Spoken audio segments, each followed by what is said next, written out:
श्री शिवाय नमस्तुभ्यं भक्तों। जय श्री कृष्ण। स्वागत है आप सबका हमारे यूट्यूब चैनल प्रियंका शास्त्री में। भगवान भोलेनाथ की कृपा हम सब पर सदैव बनी रहे। भक्तों, आज के वीडियो में आप सुनेंगे बैकुंठ चतुर्दशी का क्या महत्व है। बैकुंठ चतुर्दशी की पौराणिक कथाएं। बैकुंठ चतुर्दशी के दिन हरिहर मिलन हुआ था। इस दिन भगवान शिव जी और विष्णु जी का मिलन हुआ, इसीलिए इसे हरिहर का मिलन कहा जाता है। विष्णु जी और शिव जी के उपासक इस दिन को बहुत ही उत्साह के साथ मनाते हैं। भक्तों, भगवान श्री हरि विष्णु जी और देवादिदेव महादेव के मिलन का यह दिन बहुत ही विशेष माना जाता है।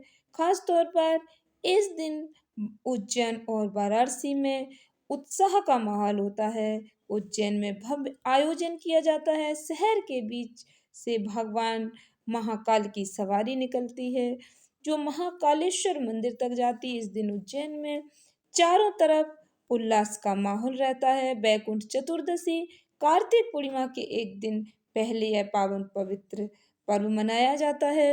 यह एक ऐसा त्योहार है जहाँ भक्त भगवान शिव जी और श्री हरि विष्णु जी दोनों को उसी दिन एक साथ पूजते हैं।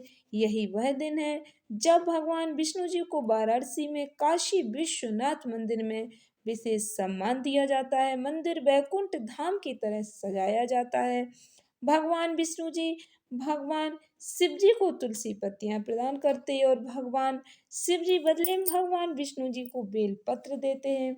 भगवान विष्णु जी और महादेव के मिलन का यह पावन पवित्र दिन भक्तों के लिए बहुत ही विशेष महत्व रखता है। बैकुंठ चतुर्दशी की शुरुआत भक्तों अनादिकाल से है। भगवान श्री हरि विष्णु जी और देवादिदेव महादेव के मिलन का यह दिन भक्तों के लिए अत्यंत ही उत्साह और खुशी का दिन होता है। इस दिन भगवान विष्णु जी और महादेव के भक्त दोनों ही अपने अपने आराध्य का पूजन करते हैं। हर मिलन को उल्लास के साथ मनाते हैं। पूर्ण श्रद्धा भक्ति के साथ श्रवण करें बैकुंठ चतुर्दशी की प्रचलित लोकप्रिय कथाएं। वीडियो में आगे बढ़ने से पहले कमेंट बॉक्स में पूर्ण श्रद्धा भक्ति के साथ हर हर महादेव जय श्री कृष्ण लिखकर भगवान जी का आशीर्वाद प्राप्त करें। इस ज्ञानवर्धक वीडियो को अधिक से अधिक लोगों को शेयर करना ना भूलें। इससे हमारे सनातन संस्कृति का ज्ञान अधिक से अधिक लोगों तक पहुंच सके। हमारे इस प्रयास में अपना सहयोग अवश्य करें। पौराणिक कथा के अनुसार प्रेम से बोले श्री हरि विष्णु जी की जय, भगवान महादेव की जय। एक बार की बात है, नारद जी पृथ्वी लोक से घूमकर बैकुंठ धाम पहुंचते हैं। भगवान विष्णु जी उन्हें आदर पूर्वक बैठाते हैं और प्रसन्न होकर उनके आने का कारण पूछते हैं।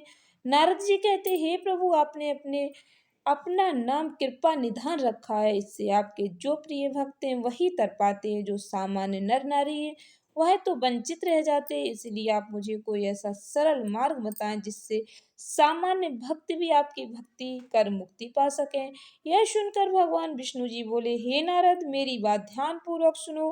कार्तिक शुक्ल पक्ष की चतुर्दशी को जो नर नारी व्रत का पालन करेंगे, श्रद्धा भक्ति से मेरी पूजा अर्चना करेंगे, उनके लिए स्वर्ग के द्वार खुले होंगे। इसके बाद विष्णु जी अपने बैकुंठ के द्वारपाल जय विजय को बुलाते और उन्हें कार्तिक चतुर्दशी को बैकुंठ के द्वार खुला रखने का आदेश देते हैं। भगवान विष्णु जी कहते हैं कि इस दिन जो भी भक्त मेरा थोड़ा सा भी नाम लेकर पूजन करेगा वह बैकुंठ धाम को प्राप्त करेगा। दूसरी कथा के अनुसार एक बार भगवान विष्णु देवादिदेव महादेव का पूजन करने के लिए काशी आए। वहां मणिकर्णिका घाट पर स्नान करके उन्होंने 1000 स्वर्ण कमल पुष्पों से भगवान विश्वनाथ के पूजन का संकल्प किया। अभिषेक के बाद जब वे पूजन करने लगे तो शिवजी ने उनकी भक्ति की परीक्षा के उद्देश्य से एक कमल पुष्प कम कर दिया। भगवान श्रीहरि को पूजन की पूर्ति के लिए 1000 कमल पुष्प चढ़ाने थे। एक पुष्प की कमी देखकर उन्होंने सोचा, मेरी आंखें भी तो कमल के ही समान है, मुझे कमल नयन और पुंडरीकाक्ष कहा जाता है। यह विचार कर भगवान विष्णु जी अपने कमल समान आंख चढ़ाने के लिए प्रस्तुत हुए। विष्णु जी की इस अगाध भक्ति से प्रसन्न होकर देवादिदेव महादेव प्रकट होकर बोले, हे प्रिय विष्णु, तुम्हारे समान संसार में दूसरा कोई मेरा भक्त नहीं है। आज की यह कार्तिक शुक्ल चतुर्दशी या बैकुंठ चतुर्दशी कहलाएगी और इस दिन व्रत पूर्वक जो पहले आपका पूजन करेगा उसे बैकुंठ लोक की प्राप्ति होगी। भगवान शिव जी ने इसी बैकुंठ चतुर्दशी को करोड़ों सूर्यों की कांति के समान वाला सुदर्शन चक्र विष्णु जी को प्रदान किया। शिव जी और विष्णु जी कहते हैं कि इस दिन स्वर्ग के द्वार खुले रहेंगे। मृत्यु लोक में रहने वाला कोई भी व्यक्ति इस व्रत को करता है वह अपना स्थान वैकुंठ धाम में निश्चित कर लेता है। अन्य कथा के अनुसार धनेश्वर नामक एक ब्राह्मण था जो बहुत बुरे काम करता था। उसके ऊपर कई पाप थे। एक दिन वह गोदावरी नदी में स्नान के लिए गया।